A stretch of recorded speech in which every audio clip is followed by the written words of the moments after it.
Eu gosto muito de um autor, o nome dele é Timothy Clark, e ele escreveu um livro que se chama Os Quatro Estágios da Segurança Psicológica. A gente tem outros autores que vieram antes dele, né, e tudo mais, mas eu gosto muito porque ele tem um estudo baseado numa pesquisa que ele realizou, né, na Universidade de Stanford, e ele estabeleceu a partir disso 4 etapas, né, que é justamente a tua pergunta, para a gente começar a estabelecer isso dentro de qualquer grupo de trabalho, né?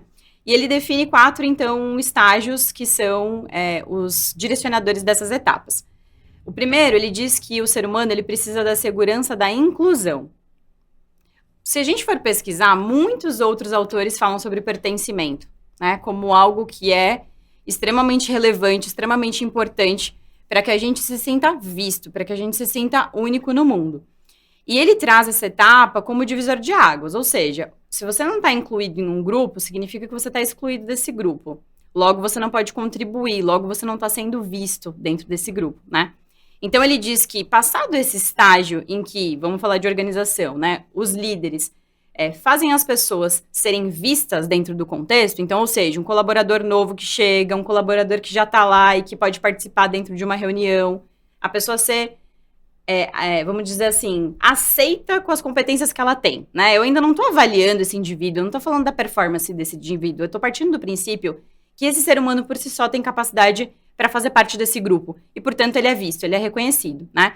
Antes de falar dos outros 3 estágios, eu não sei se você já viu, tem um estudo que fala sobre a solidão. Ele está dentro de um livro da Brené Brown. E eu achei muito curioso, porque ele reforça muito essa primeira etapa, que é a mais importante de todas, no meu ponto de vista, né?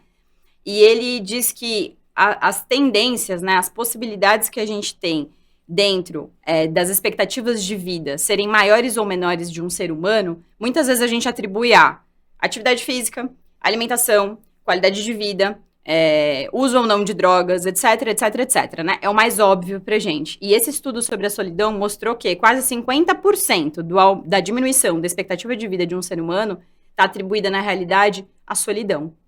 Então, se esse ser humano, ele não se sente parte do mundo, ou de um grupo, ou do trabalho dele, ou de qualquer outro âmbito que ele circula, isso vai reduzindo exponencialmente a expectativa de vida dele. Muito mais alto do que todos esses outros fatores que eu mencionei, que também foram alvo dessa pesquisa, né?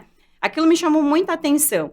E desde então eu tenho trabalhado muito esse tema, né, em todos os âmbitos, né, do meu trabalho, porque eu acho que é um tema muito sério e que muitas vezes a gente olha para os outros estágios que eu vou falar agora, que vai ficar mais claro porque que eu tô falando isso, e olha menos para isso, né? Para que as pessoas sejam realmente vistas. Muitas vezes um bom dia, um sorriso, um abraço faz muita diferença na vida de uma pessoa, ou faz a diferença na vida daquela pessoa naquele dia, né? Quando a gente vai para os outros, é uma consequência.